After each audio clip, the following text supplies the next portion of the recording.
Dear students, मैं doctor Naresh Kumar Agarwal, associate professor, department of ABST, government girls college Jammu. Students, मैं आज income tax में एक अपना अंतिम हेड है इनकम फ्रॉम अदर सोर्सेज, इसके बारे में आपसे बात करने वाला हूँ।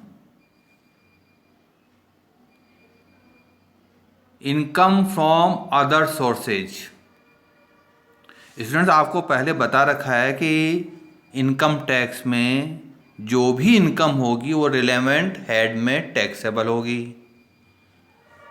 इनमें एक हेड था income from salary, income from, दूसरा हेड था इनकम फ्रॉम हाउस प्रॉपर्टी, तीसरा हेड था income from business and profession, चौथा हेड था इनकम फ्रॉम कैपिटल गेन, और ये हमारा पांचवा हेड है इनकम फ्रॉम अदर सोर्सेज। जो इनकम पहले चार head salary, house property, business profession, capital gain इनमें सम्मिलित नहीं होती है, वह इनकम अदर सोर्सेज में सम्मिलित की जाएगी।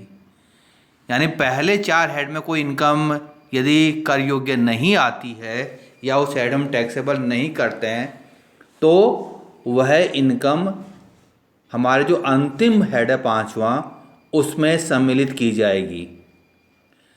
इसमें सामान्यतः कैजुअल इनकम, जिसमें लॉटरी, क्रॉस पजल्स, घुड़दौड़, इनसे संबंधित कोई इनकम हुई है, या कोई इनकम ऐसी भी जो सैलरी संबंधित नहीं है, जैसे पेंशन, फैमिली पेंशन है, वो फैमिली पेंशन या कोई कंपनसेशन हमको मिला है जो सैलरी हेड में टैक्सेबल नहीं होगा तो वह यहाँ पर टैक्सेबल होगा।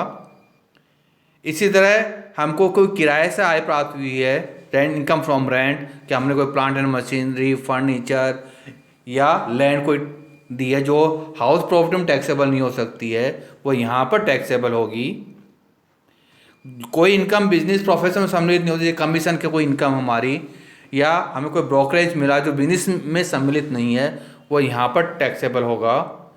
कैपिटल रिसिप्ट हो सकती है, गेन की बात नहीं कर रहा हूँ, कैपिटल रिसिप्ट की बात कर रहा हूँ। कोई आपको गिफ्ट मिली है, चाहे वो मूवेबल प्रॉपर्टी रूप में मिली हो या इमूवेबल प्रॉपर्टी रूप में मिली हो, उसको भी यहाँ पर टैक्सेबल करेंगे नियमानुसार।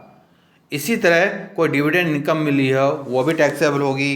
इंटरेस्ट आपको ऑन सिक्योरिटीज़ मिला हो, जब आपने बैंक को डिपॉजिट कर रखा हो उससे कोई ब्याज मिला हो, यह, या आपने कोई इन्वेस्टमेंट कर रखा हो तो उनसे जो आय प्राप्त हो रही है वह हम इस हेड में टैक्सेबल करेंगे। यानी इसका एरिया बड़ा वाइड हो गया। इसमें कोई भी इनकम जो अन्य में सम्मिलित नहीं होगी उसको यहाँ पर सम्मिलित कर दीजिएगा। इससे फर्क नहीं पड़ता इनकम में कि वह लीगल इनकम है या इलीगल इनकम है। किसी भी माध्यम से यदि पैसा मिला है, हमको इनकम हुई है, तो वह इनकम टैक्स में टैक्सेबल होगी। तो इनकम फ्रॉम अदर सोर्स में ऐसी आय जो अन्य शीर्षकों में कर योग्य नहीं है वह इस शीर्षक में कर होगी। इनकम टैक्स की धारा 56(2) में ये बताता है, जो मैंने अभी नाम बताए, कि ये इनकम चाहे वो लॉटरी से संबंधित होगी, क्रॉस पजल से संबंधित होगी, फैमिली पेंशन से संबंधित होगी, रेंट से संबंधित होगी, कमीशन से संबंधित होगी, या हमको गिफ्ट मिली है वह टैक्सेबल होगी, डिविडेंड मिला है वह टैक्सेबल होगा, कोई सिक्योरिटी पर इंटरेस्ट मिला है, वह सब सेक्शन 56 सब सेक्शन 2 में इस हेड में टैक्सेबल मानी जाती हैं। ब्रीफ में इनमें छोटे छोटी जो परीक्षा की दृष्टि से इम्पोर्टेंट है उनको मैं आपको बताने वाला हूँ कि उनको हम यहाँ पर कैसे लिखेंगे, कैसे उनका टैक्सेबल करेंगे। सबसे पहले तो हम कैजुअल इनकम। कैजुअल इनकम के अंतर्गत जो इनकम रेगुलर रूप में हमारे पास नहीं होती है, कभी कभी होती है, जैसे हम लॉटरी खरीदी, लॉटरी चाहे आप रोज़ खरीदते होंगे लेकिन हमेशा इनकम नहीं होती। तो लॉटरी हो सकती है, वर्ग पहेली हो सकती है, आपके हॉर्स रेस हो सकती है, आप ताश खेलते हैं या आप जुआ खेलते हैं, कोई शर्त लगाते हैं, या अन्य किसी खेल दौड़ में, जैसे अभी MPL का चल रहा था, जब हमारे IPL हुए तो MPL है, क्रिकेट 11, ऐसे कई गेम चले जिनमें लोगों ने पैसा कमाया है, तो वह सब इसके अंतर्गत टैक्सेबल होगा। और एक बात और ध्यान रखिएगा, इस हेड में लॉटरी, वर्क, पहेली, इन पर जो TDS की कटौती होगी, जो करदाता को इनकम होगी, उसमें 30% काट कर उसको टैक्स का पेमेंट होगा। यानी जब हम इनको ग्रोसअप करेंगे, इनकम मानेंगे, तो 30% ये TDS कटा हुआ है तो जोड़ कर लिखिएगा। और ग्रॉस अमाउंट कैलकुलेट करने के लिए अमाउंट रिसीव्ड अपॉन 70 इंटू 100, यानी जितना टैक्स कटा है 100 में से वो लेस कर दीजिएगा, तो हमें ग्रॉस अमाउंट पर प्राप्त हो जाएगी जो इस हेड में टैक्सेबल होगी।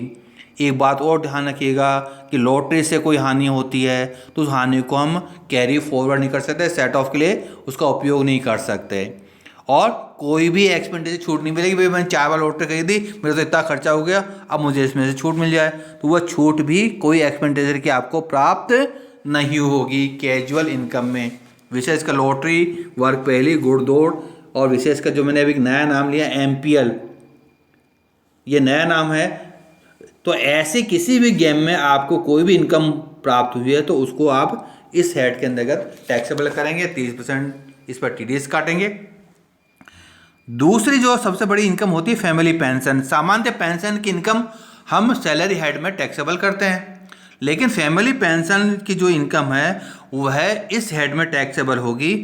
और एक बात और ध्यान रखिएगा, फैमिली पेंशन पर भी स्टैंडर्ड डिडक्शन 15,000 या 1/3, जो दोनों में से कम हो, जो पेंशन प्राप्त हुआ उसका 1/3 या 15,000, ये स्टैंडर्ड डिडक्शन रूप में अलाउेबल है। डायरेक्टर्स को कोई सैलरी मिलती है, कोई आपको ग्रेचुइटी मिला है, कोई परक्विजिट्स मिली है, इसी तरह MLA, MP, इनको कोई सैलरी अलाउंसेंस मिले हैं, या आपकी सर्विस से आपको टर्मिनेट कर दिया गया, सर्विस में चेंजेज हो गए हैं, उनके कारण से आपको कंपनसेशन मिला है, वह सब इस हेड में टैक्सेबल होगी। कंपनसेशन 2019-20 असेसमेंट ईयर से टैक्सेबल है, पहले वो सैलरी का ही पार्ट था, लेकिन अब ये इनकम फ्रॉम अदर सोर्सेज में टैक्सेबल होगा। तीसरी जो इनकम मिलती है हमको, income from rent house property के बारे में हम चर्चा करते हैं कि मकान को किराए पर उठा दिया तो मकान किराए से जो आय मिली वो हाउस प्रॉपर्टी में चल गई। लैंड, लेकिन कोई भी लैंड जो हाउस प्रॉपर्टी से अटैच नहीं है उससे कोई आय प्राप्त हो रही है, लैंड को आपने किराए पर दिया, उससे आपको कोई आय प्राप्त हुई, तो वह आय इस हेड में टैक्सेबल होगी इनकम फ्रॉम रेंट में। और यदि आपकी इनकम ये 2,40,000 रुपये से अधिक है तो आपको 10% TDS भी करना पड़ेगा, और पैन नंबर नहीं दे रखा उसने तो आप उस पर 20% टैक्स चार्ज करेंगे। यदि आप फर्नीचर कोई किराए पर दिया है, मशीन कोई किराए पर दी है, कोई इक्विपमेंट किराए पर दिए हैं, उनसे भी यदि कोई रेंटल इनकम मिल रही है तो वह इनकम फ्रॉम अदर सोर्सेज में ही टैक्सेबल होगी। प्लांट एंड मशीन पर TDS की वो रेट है वो 2% है, बाकी पर 10% है। और यदि पैन नंबर उपलब्ध नहीं है जिसको हम भुगतान कर रहे हैं तो उस पर 20% से आप TDS डिडक्ट करेंगे। कुछ इनकम होती है जो बिजनेस से संबंधित लगती है हमको, लेकिन यदि वो बिजनेस एंड प्रोफेशन में हेड में टैक्सेबल नहीं है, जैसे कमीशन, चाहे वह LIC एजेंट को मिल रहा हो, पोस्ट ऑफिस एजेंट को मिल रहा हो, या लॉटरी के वाले एजेंट को मिल रहा हो, तो इनसे जो कमीशन मिला है ये कमीशन भी इनकम फ्रॉम अदर सोर्स में टैक्सेबल होगा। इन पर सामान्यतः 5% TDS हम कैलकुलेट करते हैं। कोई भी अमाउंट जो हम ग्रोसअप जब इनकम में जोड़ेंगे और जो हमको एक्चुअल प्राप्त राशि दी हुई है तो हमेशा इसको ग्रोसअप कीजिएगा, 100 माइनस नीचे जो डिनोमिनेटर होगा 100 माइनस TDS की जो रेट है वो लेस करने के बाद में ग्रोसअप कीजिएगा, यानी amount received upon 100 minus TDS rate into 100। Amount received 100 minus tax rate into 100 से आप ग्रोसअप अमाउंट निकाल कर ग्रोस अमाउंट को हमेशा टैक्स कैलकुलेट करने के लिए इस हेड में सम्मिलित कीजिएगा। इसी हेड में रॉयल्टी से संबंधित भी आ सकती है, इसी हेड में प्रोफेशनल जो टेक्निकल सर्विस है, जैसे चार्टर्ड अकाउंटेंट हो सकता है, कोई इंजीनियर हो सकता है, आर्किटेक्ट हो सकता है, कोई टीचर हो सकता है, तो प्रोफेशनल सर्विसेज दे रहा अपनी, वह सब इस हेड में टैक्सेबल होगी। अगला जो हेड हमारा इसी हेड में अगली जो इनकम है वो कैपिटल रिसीव्ड, जैसे आपको कोई लंबी गिफ्ट मिली, कि गिफ्ट की, तो गिफ्ट की अमाउंट यदि 50,000 रुपये से अधिक है, चाहे वो मूवेबल प्रॉपर्टी के रूप में मिली हो या आपको इमूवेबल प्रॉपर्टी के रूप में मिली हो, वह इस हेड में टैक्सेबल होगी। ऐसी कोई इनकम जो आप एक्सप्लेन नहीं कर सकते हैं उस पर आप वह भी इसी हेड में टैक्सेबल होगी, उस पर 60% टैक्स लगेगा। इसी तरह 80CCA या इसके अंदर आपने कोई इन्वेस्टमेंट किया है, वो मैच्योर हो गया, वो वापस पैसा मिला उसका, तो वह भी टैक्सेबल होगा, जिस पर 10% TDS भी किया जाएगा। अभी सरकार ने 2004 के बाद जो एम्प्लॉय अपॉइंट हुए हैं उनको NPS, नेशनल पेंशन स्कीम, इस स्कीम के तहत रिटायर होने पर जो पैसा मिला है वह 60% पैसा तो कर मुक्त होता है, लेकिन 40% जो पैसा जिससे आपको मंथली पेंशन मिलने वाली है वो मंथली पेंशन आपकी टैक्सेबल होगी, और वह इसी हेड में टैक्सेबल होगी, सैलरी हेड में नहीं। इसी तरह इनकम फ्रॉम डिविडेंड, हमको कोई लाभांश मिला है, लाभांश पहले कंपनियां आपको TDS काट का भुगतान करती थी, तो इस तरह आपके हैंड में वो टैक्सेबल नहीं था। लेकिन असेसमेंट ईयर 21-22 में जो अभी पिछले साल हमारा जो बजट पेश हुआ था उसमें जो प्रोविज़न किया गया है, अब प्रोविज़न ये किया गया है कि आपको जो कोई डिविडेंड मिलेगा वह डिविडेंड आपके हैंड में टैक्सेबल होगा, आप अपनी इनकम में उसको सम्मिलित करेंगे और आपको उस पर टैक्स देना होगा। इसी तरह इंटरेस्ट ऑन सिक्योरिटी, कि वो सिक्योरिटी गवर्नमेंट सिक्योरिटी भी हो सकती है, प्राइवेट सिक्योरिटी भी हो सकती है, टैक्स फ्री भी हो सकती है, टैक्सेबल भी हो सकती है। कोई भी स्वीकृति होगी, टैक्स फ्री है तो उस पर TDS नहीं कटेगा, और टैक्सेबल स्वीकृति है तो उस पर 10% TDS काट कर ही भुगतान किया जाएगा। तो आप जब अपने इनकम फ्रॉम अदर सोर्स में इंटरेस्ट कैलकुलेट कर रहे हैं और TDS कटा हुआ है तो उसकी ग्रॉस अमाउंट ही हमको उसमें सम्मिलित करनी चाहिए। और अंत में मैं ये और कहना चाहूँगा, इनकम फ्रॉम इन्वेस्टमेंट, क्योंकि ये इनकम फ्रॉम इन्वेस्टमेंट कहीं भी है टैक्सेबल नहीं होता, तो इस हेड में उसको टैक्सेबल होगा। चाहे आपने बैंक में सेविंग बैंक में डिपॉजिट करा रखा तो 80TA के बाद में छूट के बाद में जो अमाउंट होगी वो टैक्सेबल होगी। आपने fix deposit, recurring deposit, post office में कोई डिपॉजिट करा रखी है, तो इन सब पर जो इनकम मिलेगी वह इनकम आपकी इनकम फ्रॉम अदर सोर्सेज में टैक्सेबल होगी। और यदि इनकम ये 40,000 रुपये से अधिक है तो उस पर 10% TDS भी का होगा, और सीनियर सिटीजन आप तो 50,000 रुपये से अधिक होने पर 10% आपको TDS करना पड़ेगा। लेकिन एक बात और ध्यान रखिए, पोस्ट ऑफिस में कुछ स्कीम ऐसी हैं जो कर मुक्त हैं, जैसे public provident fund. Public provident fund में जो पैसा जमा कराया जब आप मैच्योर हो जाएगा तो मैच्योरिटी पर मूल अमाउंट और इंटरेस्ट जो प्राप्त होता है वह दोनों टैक्सेबल नहीं होंगे। तो कोई राशि यदि कर मुक्त है तो उसका प्रोविजन को भी ध्यान रखना पड़ेगा हमको कि वह कर मुक्त है या नहीं। तो आपको मैंने आज इनकम फ्रॉम अदर सोर्सेज में किन किन इनकम को सम्मिलित कर सकते हैं, तो वो एक सीधा सा फंडा है कि आप इतना सा ध्यान रखिएगा कि पहले 4 हेड में जो इनकम सम्मिलित नहीं हो सकती है वह इस हेड में सम्मिलित करेंगे। दूसरी बात ये ध्यान रखिएगा कि किसी पर इनकम पर यदि TDS कटता है, आपको TDS काटने के बाद में आपको पैसा मिला है तो उसको यहाँ पर ग्रॉस अमाउंट आप सम्मिलित कीजिएगा, यानी amount received upon 100 minus TDS के रेट इंटू 100। इससे से जो राशि प्राप्त होगी वह राशि यहाँ पर आप जोड़िएगा, और यदि कोई इनकम आपकी कर मुक्त है तो कर मुक्ति का लाभ लीजिएगा इनकम टैक्स की प्रोविजन के अनुसार, अन्यथा वह इनकम इस हेड में टैक्सेबल हो जाएगी।